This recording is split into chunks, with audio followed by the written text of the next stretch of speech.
이제 본격적으로 All on X, 즉 임플란트 풀 마우스 리해빌리테이션 세미나를 시작해 보겠습니다. 아무 설명이 없이 다 단순하게 All on X, All on X 하니까 사실 저도 처음에 헷갈렸어요. 이게 뭔지. 그리고 대부분은 4개나 6개의 임플란트 픽스처를 식립하고 All on X를 하죠. 그리고 노벌 바이오 케어에서 주로 했던 Fully Bony Anchored Prosthesis도 임플란트 6개를 기준으로 했습니다. 그럼 All on X나 Fully Bony Anchored Prosthesis를 위하여 4개나 6개의 임플란트 픽스처를 식립하는 것을 기준으로 전체 임플란트를 28개까지 식립하는 것에 대하여 말씀드리겠습니다.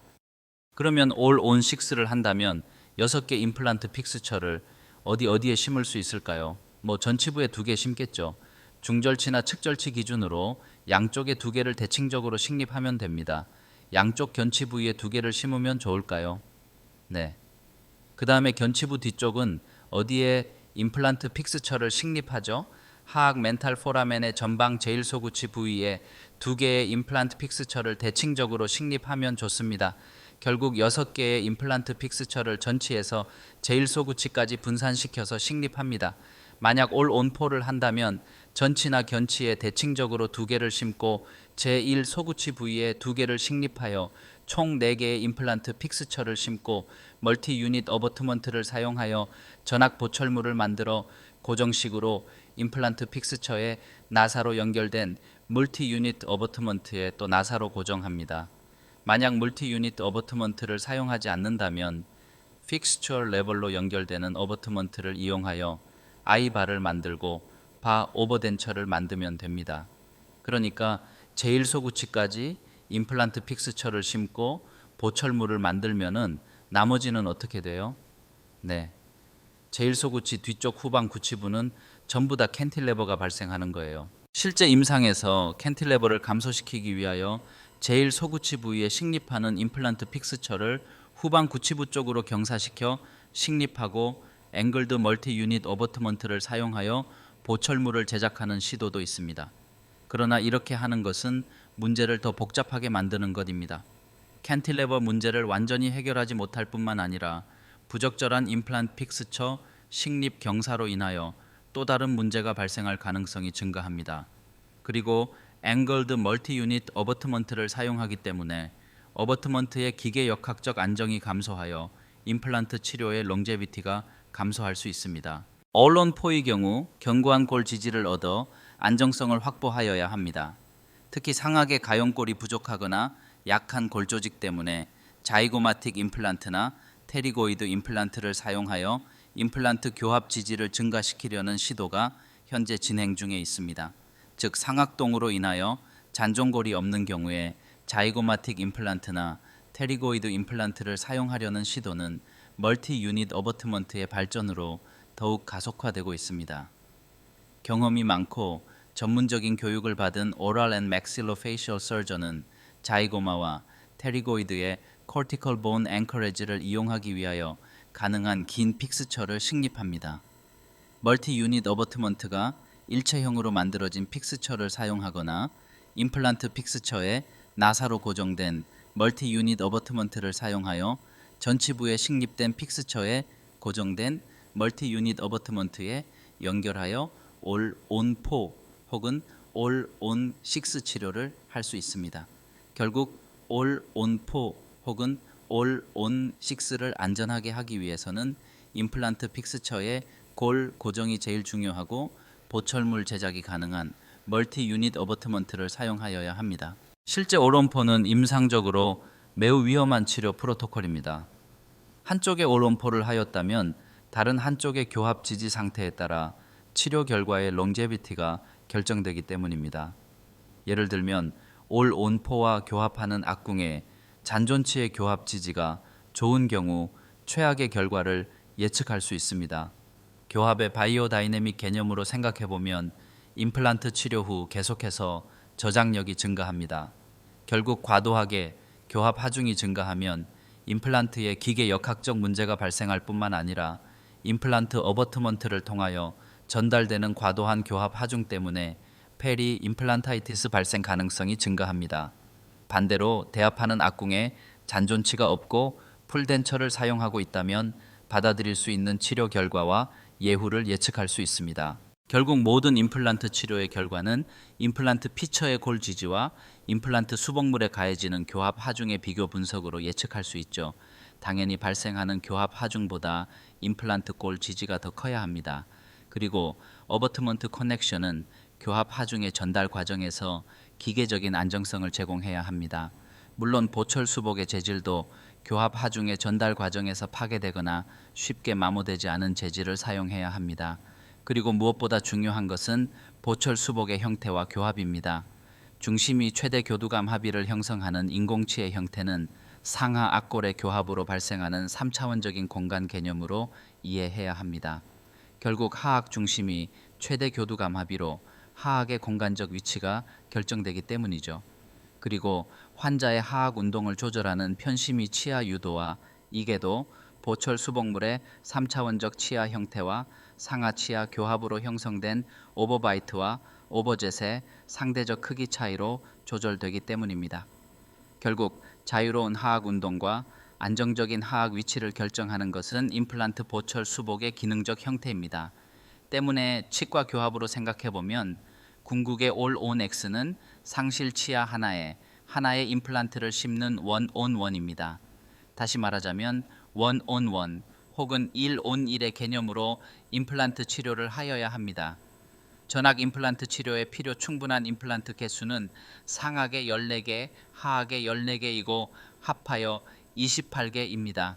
일반적으로 fully bony anchored prosthesis는 상악에서는 잘 안 하고 주로 하악에 하죠. 왜냐하면 상악은 뼈가 약해요. 상악은 뼈가 약해서 하악을 기준으로 all on X를 했었고 또 상악은 리무버블 덴처만 해도 잘 쓸 수 있어요. 생각해 보시면 하악에는 혀가 있잖아요. 그러니까 하악 레무버블 덴처는 잘 하기도 어려웠고 쓰기도 힘들고 그래서 이제 하악을 기준으로 all on X라고 불리우는 fully bony anchored prosthesis 치료 방법을 개발한 거죠. 어쨌든 결국 all on 4나 all on 6는 임플란트 픽스처 4개나 6개를 전치와 제1 소구치까지 심고 구치부는 캔틸레버로 보철물을 제작한 것이죠.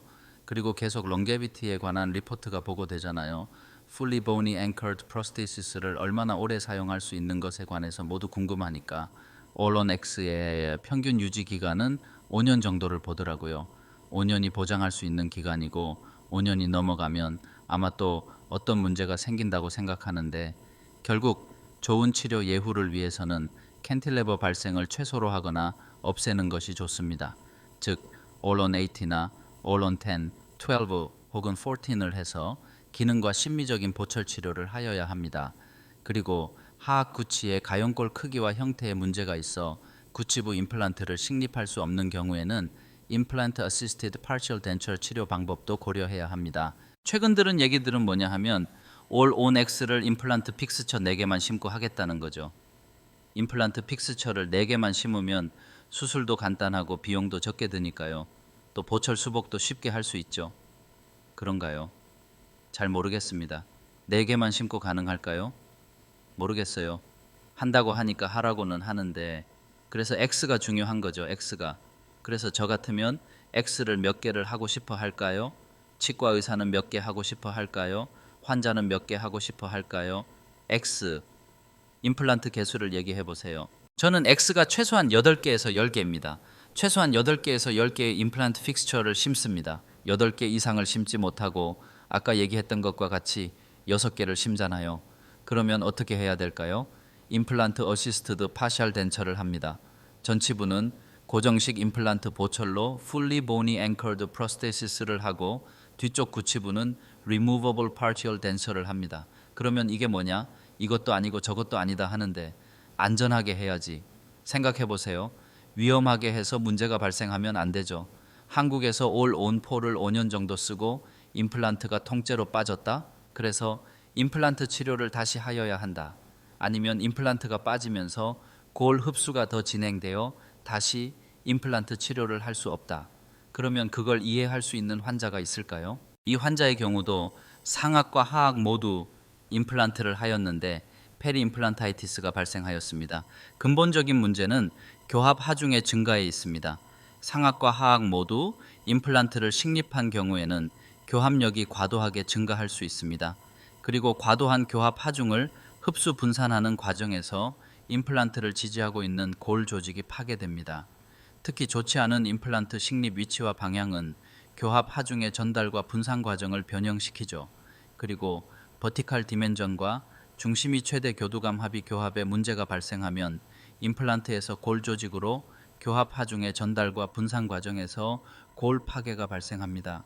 결국 좋지 않은 가용골의 질과 양을 무시하고 무리하게 너무 많은 임플란트를 식립하여도 골 파괴가 발생합니다.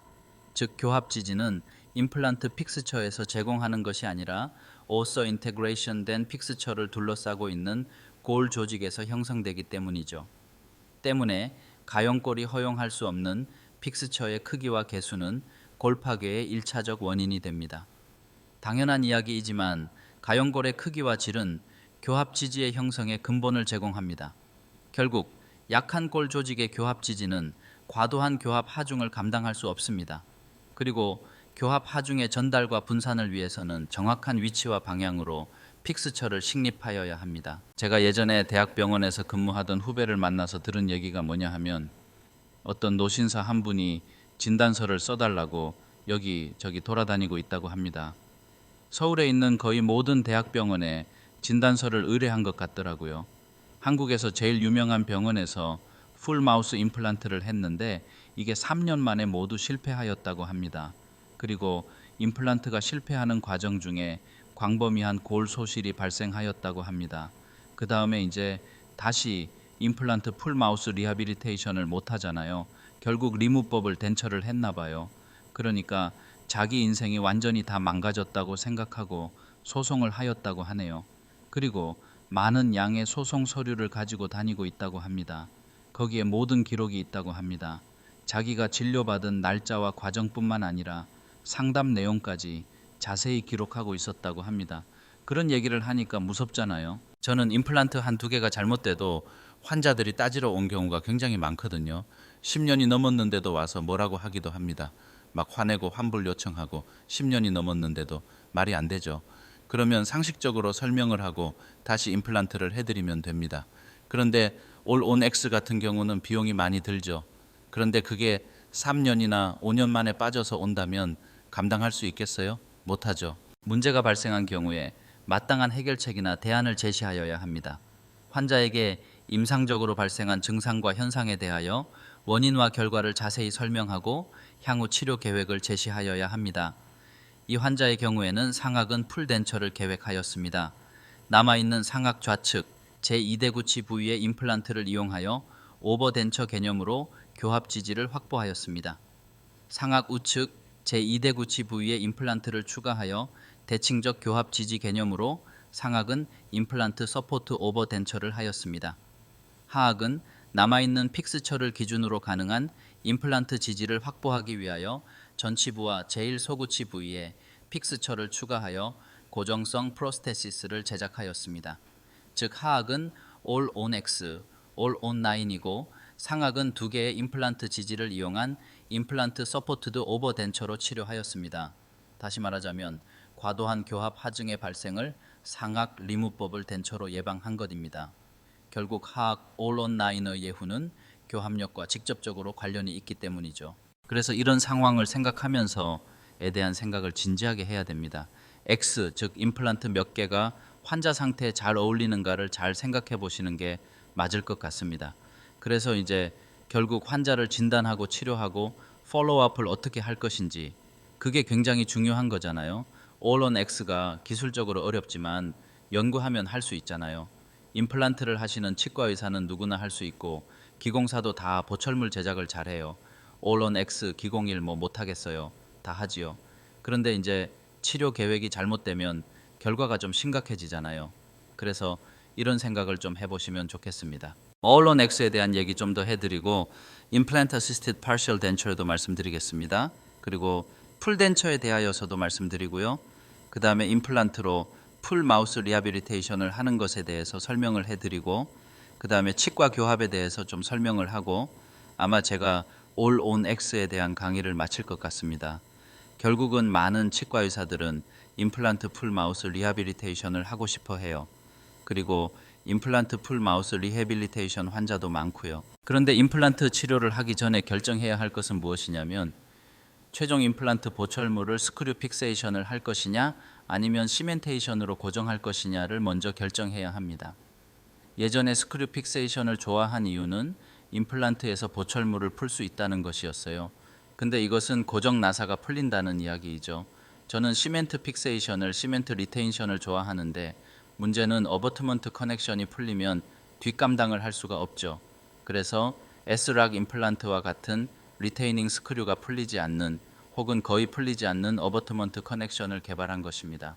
결국 대부분의 스크류 커넥션의 임플란트에서 고정 나사가 풀리기 때문에 다시 조일 수 있는 스크류 픽세이션을 많이 선택하고 있는 것 같아요.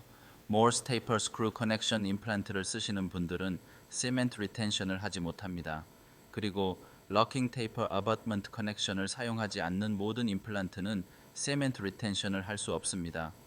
나사가 풀릴 가능성이 높으니까요.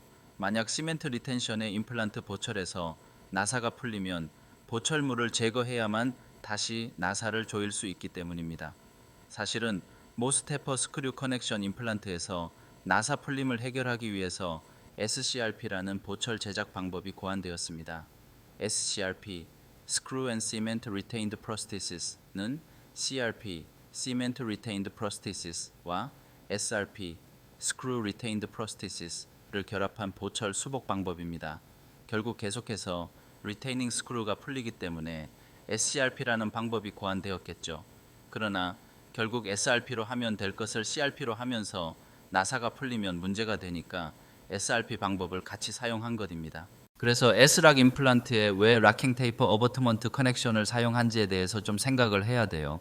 그리고 방금 소송 문제도 얘기를 드렸는데 어버트먼트 리테이닝 스크루가 풀리거나 임플란트 픽스처가 빠지거나 하면 전체를 다시 해야 하잖아요. 환자가 비용을 다시 내고는 안 합니다. 본인 같으면 하시겠어요? 어떻게든 그 치과 의사를 괴롭히지. 이 환자는 최근에 전악 임플란트 보철물을 세팅한 환자이거든요. 시멘트 리텐션을 사용했죠. 최소한 10년 이상 유지되었으면 좋겠어요. 지르코니아 보철물을 그냥 다 시멘트로 붙인 거예요. 일반적으로 시멘트 리테인드 풀마우스 임플란트 치료에서는 전치부와 양쪽 구치부는 보철물을 따로 제작합니다. 즉 All-on-X를 3개의 보철물로 나누어 보철물의 패스 오브 인서션을 맞추는 것이 좋습니다. 물론 스크루 리테인드 프로세시스를 멀티 유닛 어버트먼트를 사용하여 제작한다면 무조건 하나의 프로세시스로 만들어야 합니다. 결국 멀티 유닛 어버트먼트를 사용한다는 것은 큰 각도의 패스 오브 인서션을 허용하겠다는 이야기이고 스크류 리테인드 프로세시스를 만들겠다는 것이죠. 결국 세멘트 리테인드 프로세시스로 All-on-X를 하겠다는 의미는 커스텀 어버트먼트를 사용하거나 스톡 어버트먼트를 연결하고 구강 내에서 다듬고 자연치의 보철적 수복과 같은 보철 수복을 한다는 것입니다. 그리고 자연치 보철 개념과 비슷한 생각으로 몇 개의 임플란트를 연결하여 보철물을 제작하거나 단독으로 보철물을 만들어 어버트먼트에 세멘테이션으로 접착하는 것입니다. 앞에서 보여드렸던 올온 14의 경우 상악과 하악 28개 임플란트에 모두 싱글 보철물을 제작하여 시멘트로 접착하였죠. 이 경우에는 3개의 보철물로 나누어서 Cement Retained All-on-X 치료를 하였죠. 결과적으로 상악과 하악 임플란트는 각각 3개씩 전부 6개의 보철물로 나뉘어져 있죠. 즉 여러 개의 임플란트가 보철물로 묶어졌죠. 장점은 뭘까요? 보철물이 망가지거나 임플란트가 빠지기 전까지는 환자가 안 온다는 소리예요. 다시 말하자면 견고한 시멘트 접착으로 보철물 탈락 가능성이 감소합니다. 교합을 보시면 아시겠지만 보시면 엔테리얼 오버바이트가 별로 없죠. 자세히 보면 리무버블 덴처와 비슷한 교합을 맞춘 것이거든요. 즉 fully balanced occlusion으로 편심이 치아 접촉을 맞추어 수평 교합력을 감소시킨 것입니다. 특히 전치 수평 교합 하중을 감소시켜 임플란트에 과도한 교합 하중이 발생하지 않게 교합을 조절한 것입니다. 교합적으로 상악 지르코니아 치아가 하악 지르코니아 치아를 많이 덮지 않아서 수평 교합 압력들이 많이 없어요. 수평 교합 하중을 감소시키고 그리고 견고하게 시멘트 리텐션으로 지르코니아 프로스테시스를 어버트먼트에 다 고정을 해버린 겁니다.